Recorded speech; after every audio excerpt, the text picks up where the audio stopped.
There is a moment near the beginning of this book that I have never been able to shake. A family is riding a train. The train goes off a bridge and drops into the water below. In the seconds that follow, a mother and a father do the only thing that occurs to them, which is to get their 11-year-old daughter out through a window and into the hands of rescuers. The daughter survives. The parents do not. When their bodies are recovered, it is clear what their final act was. They spent the last conscious seconds of their lives saving their child. Daniel Goleman opens with that story for a reason, and the reason is not sentimentality. He wants you to notice that nothing in the calculating, cost-benefit, self-interested model of human intelligence explains what those parents did. No spreadsheet gets you there. No IQ test measures it. And yet almost every human being who hears that story recognizes the impulse instantly, because we carry it too. Something in us is built to override self-preservation for the sake of a child. That something is emotion, and Goleman's argument is that we have spent a century measuring the wrong part of the mind. We have obsessed over the part that solves logic puzzles and remembers vocabulary words, the part that gets scored and ranked and used to sort children into tracks at the age of 7. Meanwhile, the part that determines whether you can calm yourself down when you are furious, whether you can read the disappointment on a colleague's face, whether you can stay with a hard task when it stops being fun, whether you can love someone without destroying them. That part we left to chance. We treated it as personality. We treated it as character. We treated it as something you either have or you don't. Goleman's claim is that it is none of those things. It is a set of skills. Skills can be learned.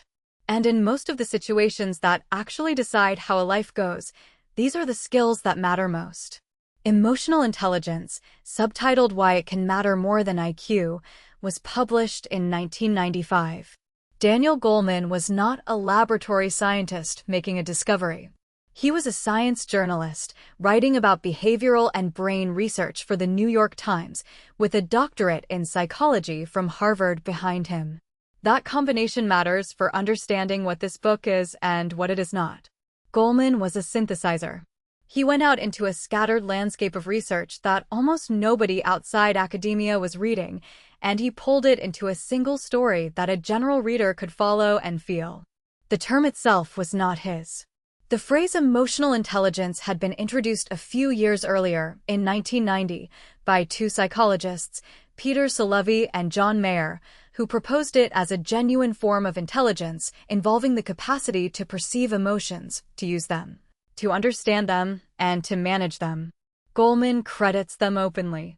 What he did was take that academic seed and graft onto it everything else that was happening in the mid-90s. The new brain imaging work on the amygdala and the fear circuits. The research on marriage and divorce. The studies on children and impulse control. The findings on optimism and health and workplace performance. He wove them into one argument with one name attached. The result was a phenomenon. The book sat on the New York Times bestseller list for a year and a half. It became a bestseller in country after country and has been published in around 40 languages. The phrase escaped the book entirely and became part of ordinary speech. Today, you will hear a manager say that a candidate has low EQ, or a parent say that a child needs to work on emotional regulation, and neither of them may have read a page of Goleman. That is how thoroughly the idea was absorbed. It landed when it did for a reason.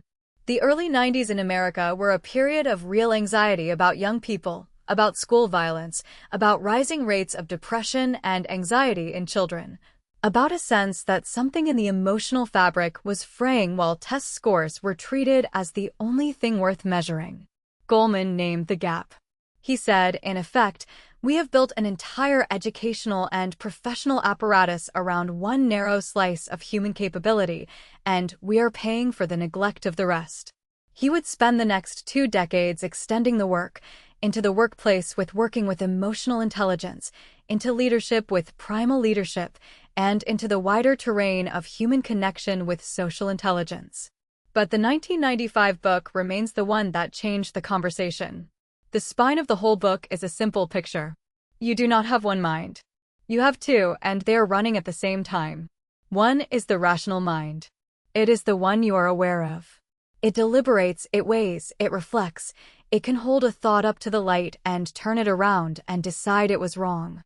It is comparatively slow, and it is the mind you identify with when you say the word I. The other is the emotional mind.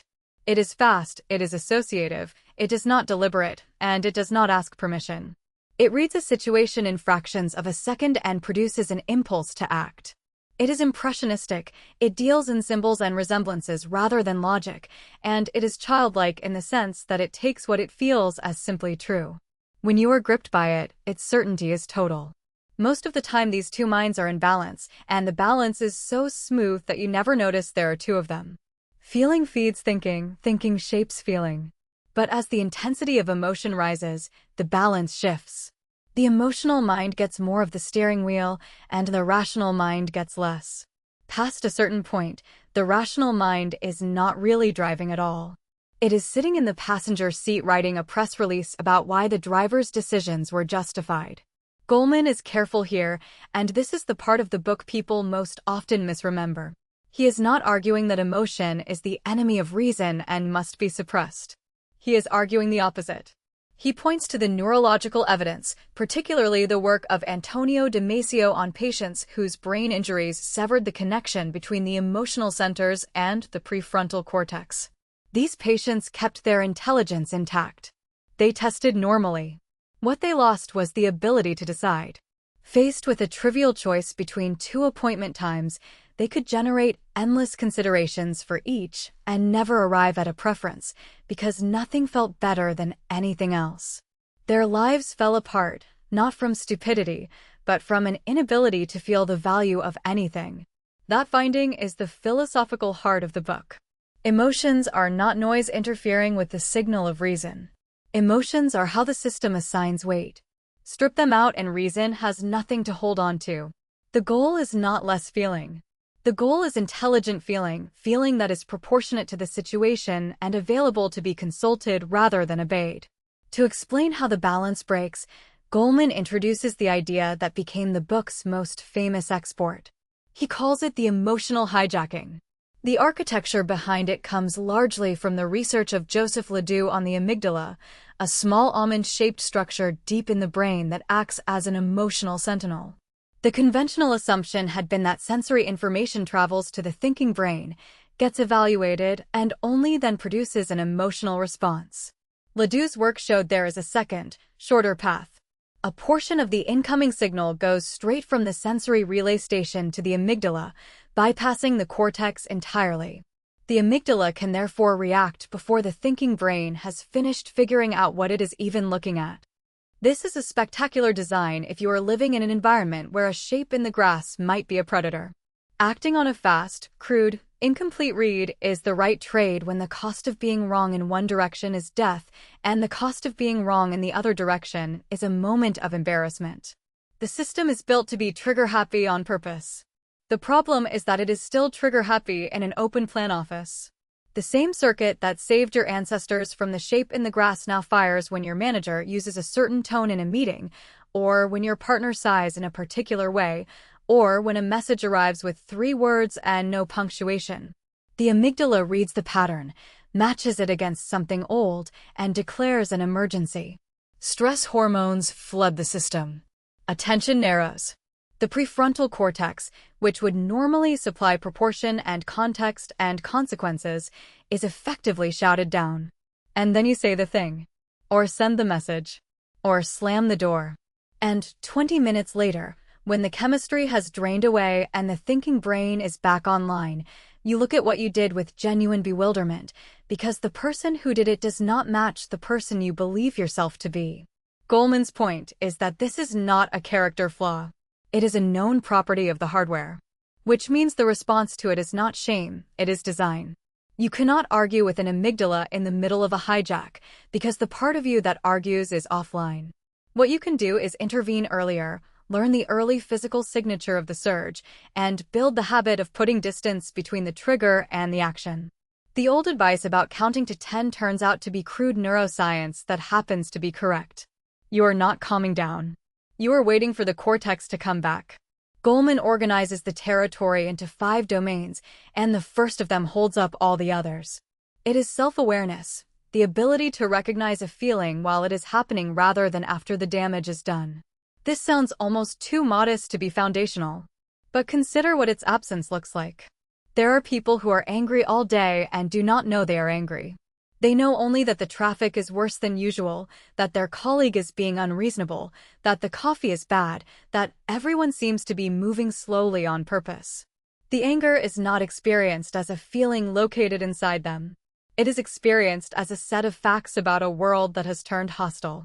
You cannot manage a feeling you have not noticed you are having, because you do not think you are having a feeling. You think you are simply seeing clearly. The clinical extreme of this has a name, alexithymia, which Goleman discusses at some length. People with this trait feel emotions physically but cannot identify or describe them. They have the weather without the vocabulary. And what is striking is how much of ordinary life is a milder version of the same condition. Most of us operate with a small emotional vocabulary, a handful of words like fine, stressed, tired, annoyed, doing the work of dozens of distinct states. Self-awareness in Goleman's sense is not brooding, and he is careful about that distinction. Rumination, going over a hurt again and again, is not awareness. It is the emotion using your thinking as fuel. Real self-awareness has a quality of slight detachment to it. There is a stream of feeling, and there is a quiet observer noticing the stream. I am furious right now. That is a different mental act from being furious. The noticing itself changes the situation, because the moment you can name a state, you have created a small gap, and a gap is where choice lives. This is why Goleman calls it the keystone. Managing your emotions depends on noticing them. Motivating yourself depends on knowing what actually moves you. Reading other people depends on being fluent in the language of feeling in the first place, and you learn that language at home, in yourself. The second domain is what Goleman calls managing emotions, and it is the one most vulnerable to misreading. People hear it and think it means composure. Keep a lid on. Never let them see you rattled. That is not what he means, and he says so directly. The goal is appropriateness, not suppression. Emotions carry information and energy. A person who feels nothing is not emotionally intelligent, they are impoverished. Chronically flattened affect is its own dysfunction. What the skill actually involves is proportion, recovery speed, and the ability to soothe yourself. Take anger, which he treats at length. Anger is the mood people are most reluctant to let go of, because it comes packaged with a story that justifies it, and the story is compelling. Every time you replay the incident, you refresh the surge. The common folk theory, that anger builds up like pressure in a boiler and must be vented or it will explode, turns out to be almost exactly backwards. Venting anger, expressing it hotly and repeatedly, mostly rehearses it. What actually works is less dramatic. Interrupt the loop of thought that keeps regenerating the feeling. Get physically away from the trigger. Let the body's arousal fall, which it will do on its own if you stop feeding it. Then, from the other side, decide what to say. Anxiety gets similar treatment. Worry, in its useful form, is anticipatory problem solving. It scans for what could go wrong so you can prepare. In its useless form, it becomes a closed circuit that generates the sensation of preparing without ever reaching a plan. The catch is that worry is self-reinforcing, because the worrier feels that the worrying is doing something. Goleman's counter is to make worry accountable. Notice it. Ask what the actual probability is. Ask what the actual next action would be. Then either take the action or set it down. And melancholy.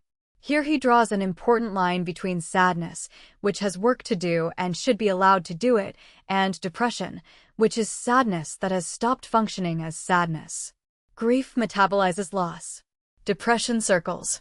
The distinction between the two is largely the distinction between feeling a hard thing and being trapped inside it. Running underneath all of this is a broader capacity, the ability to comfort yourself. It is learned, first from being comforted by someone else, and it is not equally distributed. Someone who was reliably soothed as a child tends to carry an internalized version of that soothing into adult life. Someone who is not has to build it from scratch, later, with less scaffolding. Goleman treats this with real compassion rather than moralizing, and it is one of the reasons the book reads warmly rather than as a lecture. The third domain is using emotion in the service of a goal, and this is where Goleman brings in the study that became almost as famous as the book itself. In experiments run at Stanford by the psychologist Walter Mischel, 4-year-olds were left alone in a room with a marshmallow and a proposition. Eat it now or wait until the researcher returns and get two. Then the adult left and the camera stayed. Some children ate it immediately. Some tried heroically and failed. And some found their way through, by singing to themselves, by covering their eyes, by turning their chair around, by putting their heads down and going to sleep. Years later, when those children were tracked into adolescence, the ones who had waited were, as a group, doing better on a wide range of measures, from social competence to academic performance. Goleman uses this to make a striking point. The thing being measured in that room was not intelligence and not willpower in the gritted teeth sense. It was strategy. The children who succeeded were not suffering more nobly. They were suffering less because they had found ways to redirect their own attention away from the temptation. They were regulating themselves by managing what they looked at and thought about. I want to flag honestly, because it matters, that this study has been re-examined since. Later work with larger and more diverse samples found the long-term effects considerably weaker once family background and socioeconomic circumstances were taken into account. A child in an environment where promises are reliably kept has a different rational basis for waiting than a child who has learned that the second marshmallow may never arrive.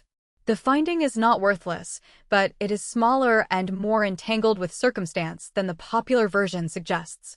Goleman was writing before that correction existed, and the honest reading is to keep his underlying insight that attention management is the mechanism behind self-control, while holding the specific predictive claim more loosely. Around motivation, he assembles other threads. He draws on Martin Seligman's work on optimism, including a study of insurance salespeople in which those with an optimistic explanatory style substantially outperformed and outlasted pessimists, because the work consists mostly of rejection and the only meaningful variable is whether you keep going. He draws on research into hope, understood not as vague positive feeling, but as the specific belief that you have both a path to a goal and the capacity to walk it. And he draws on Mihai Csikszentmihalyi's work on flow, the state in which a task absorbs you so completely that self-consciousness disappears and effort stops feeling like effort. Flow is Goleman's model of emotional intelligence at its best. It is not the absence of emotion, it is emotion perfectly harnessed to the task, difficulty matched to skill, attention undivided. And he makes the pointed observation that this is what real learning looks like, which sits awkwardly next to an educational system organized around anxiety and ranking. The fourth domain turns outward. Empathy, in Goleman's framing, is the ability to recognize what another person is feeling, and it is built directly on self-awareness. The more precisely you can read your own internal states, the more accurately you can read someone else's, because you are working from the same alphabet. The crucial mechanic here is that emotion mostly travels non-verbally. Tone, timing, posture, the muscles around the eyes, the half-second of hesitation before an answer. The words are the smallest part of the signal. And people are often actively saying the opposite of what they feel, not out of deceit, but out of politeness or self-protection. Empathy is the skill of hearing the channel that is not being spoken. Goleman traces its origins early. Infants respond to distress in other infants. Toddlers try to comfort a crying person, sometimes clumsily, by bringing their own comfort object to an upset adult, which is a beautiful illustration of empathy running ahead of the understanding of another mind. And he emphasizes that this capacity is shaped by how a child's own emotions are met. A child whose feelings are noticed and named develops a fine-grained instrument. A child whose feelings are ignored, mocked, or punished learns to stop reading the channel, in themselves and then in others. The dark counterpart gets its due as well. He examines the near-total absence of empathy in certain violent offenders, people who can read another's fear perfectly well as tactical information, but for whom the other person's suffering carries no weight. This is the observation that separates empathy from mere social perception. Reading people accurately is a capability. Caring what you read is something else, and the two can come apart. The practical consequence for ordinary life is significant. Most conflicts that feel intractable are not disagreements about facts. They are two people each experiencing an emotion the other has not registered. When someone finally feels genuinely understood, the temperature drops even when nothing has been conceded, because a large part of what was fueling the fight was the effort of trying to be seen. The fifth domain is handling relationships, which Goleman describes as, in large part, skill in managing emotions in other people. This is where everything else becomes visible to the outside world. It is the domain of the person who can defuse a room, who can deliver hard news without leaving wreckage, who can be disagreed with without becoming an enemy. He gets specific about marriage, drawing on the research of John Gottman, who studied couples in close observational detail and found that the patterns of interaction during conflict were remarkably predictive of whether a marriage would survive. The corrosive patterns are recognizable to anyone who has been in a long relationship. Complaints that mutate from a specific behavior into a global verdict on the person. Contempt, which Gottman identified as the most destructive of all, the eye roll, the sneer, the sarcasm, because it communicates not anger but disgust. Defensiveness, which refuses all responsibility and escalates by returning fire. And stonewalling, the shutdown, the wall, one partner withdrawing entirely from the exchange. Goleman connects the last one back to the physiology. Under sustained conflict, the body floods with arousal, and past a threshold the person genuinely cannot process what is being said to them. Withdrawal at that point is often not indifference, but overload. And here he notes a difference in patterns that many couples will recognize, that men tend to flood faster and stay flooded longer, which makes withdrawal more likely, while the withdrawal itself reads to the other partner as abandonment and escalates the pursuit. Both people are then behaving rationally inside their own experience and destructively inside the shared one. The remedy is not better arguments. It is noticing the flooding and taking a real break, 20 minutes or more, long enough for the body to settle, then returning. At work, he makes a parallel case. Technical competence gets you in the door and then largely stops differentiating people because everyone at a given level has it. What separates performance after that is the ability to work through other people. The manager who cannot deliver criticism without humiliating someone destroys more value than their technical skill creates. The blunt personal attack, delivered publicly, produces defensiveness and resentment and no learning, while the same information delivered specifically, privately, about the work rather than the person and paired with a path forward, produces change. He also highlights research on the highest performing engineers and scientists, whose advantage lay less in raw brilliance than in the relationships they had built, the informal networks they could call on when they were stuck. So that a question that stalled a colleague for days took them an hour. The uncomfortable implication for organizations is that these capabilities are almost never hired for, trained for, or promoted on, and are then treated as mysterious when they are absent. The last third of the book turns to what Goleman clearly considers the payoff, which is that all of this can be taught, and that childhood is when the teaching is cheapest and most durable. The neurological grounding is that the emotional circuitry is unusually plastic in the early years. The emotional lessons a child absorbs, mostly not through instruction but through thousands of small interactions, become the default settings that operate for decades. A child who is repeatedly helped to name what they feel and to find their way back to calm is not receiving a nice extra. They're having a nervous system configured. Goleman surveys programs that were attempting to do this deliberately in schools, curricula that treated emotional literacy as a subject in its own right, teaching children to identify feelings, to recognize the physical signs of rising anger, to consider consequences, to resolve conflicts without violence. He describes classroom practices where a hard moment between two students becomes the lesson rather than an interruption of the lesson. The reported results were encouraging, not just in fewer fights and less aggression, but often in academic outcomes as well, which makes sense once you accept that a child too anxious or too angry to think is not going to learn algebra. His argument here has a public dimension, and it is the most urgent writing in the book. He points to worsening trends in the emotional health of young people, rising depression, rising anxiety, and argues that as the traditional structures that used to transmit emotional learning weaken, schools become the only institution positioned to do it at scale. He is not proposing therapy in the classroom.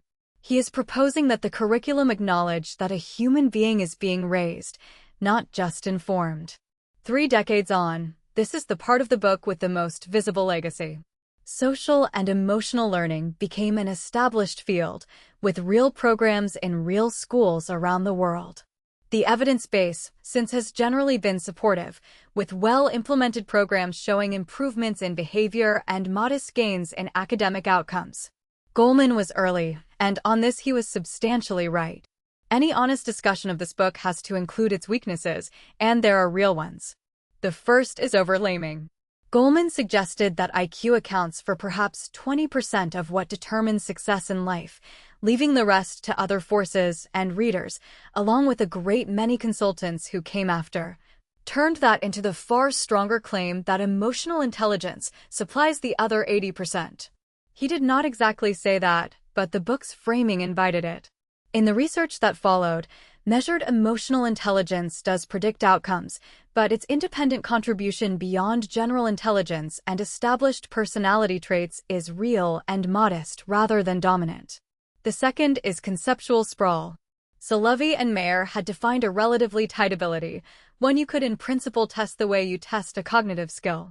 Goleman's version absorbed a much wider set of qualities, including motivation, optimism, persistence, and social skill, which made the book compelling and the construct blurry. When a concept expands to include most of the desirable traits a person can have, it starts to lose its ability to explain anything specific. This tension between the narrow ability model and the broad mixed model was never fully resolved, and it fed a commercial industry of assessments and trainings of extremely uneven quality. The third is the evidence base of the moment. Some of the specific studies have not held up at full strength, the marshmallow work being the clearest case, and some of the brain science has been refined considerably since 1995. The amygdala story in particular is now understood as far less modular than the popular version implies. And there is a fourth criticism worth taking seriously on ethical grounds. Emotional intelligence is a capability, not a virtue. The skill of reading and influencing other people's feelings is exactly the skill a manipulator needs. Goleman touches on this, but does not sit with it long enough. Read carefully, the book's own material contains the counterweight, in the distinction between perceiving what someone feels and actually caring about it, but the popular reception mostly dropped that thread. None of this makes the book wrong. It makes it a work of persuasive synthesis rather than a settled scientific account. It changed what a whole culture was willing to pay attention to, and the correction of its excesses is itself a sign that it succeeded in starting the argument.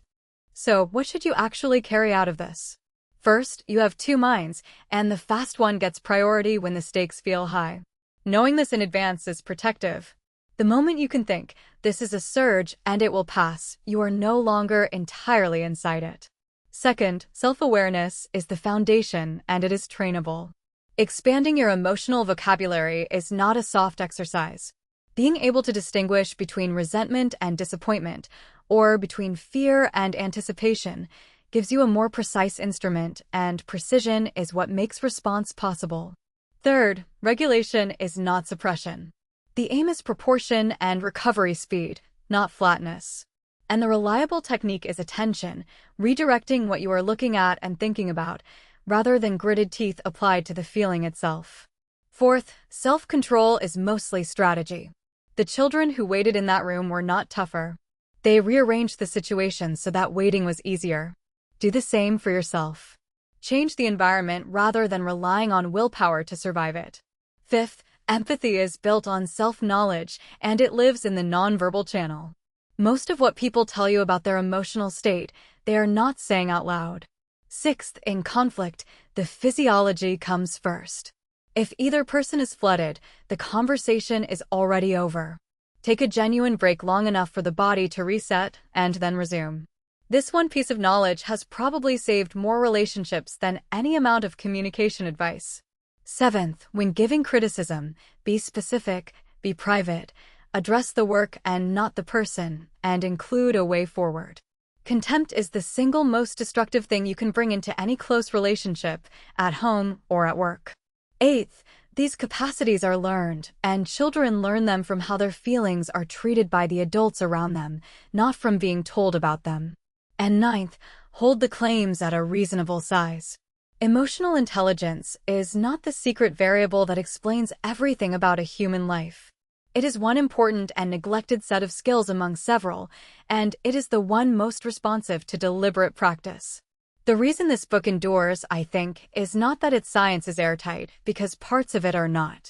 It endures because it gave a name and a legitimacy to something people already knew from their own experience and had no permission to take seriously. Everyone has watched a brilliant person destroy their own career through an inability to hear criticism. Everyone has watched a marriage between two thoughtful adults dissolve into a pattern neither of them wanted.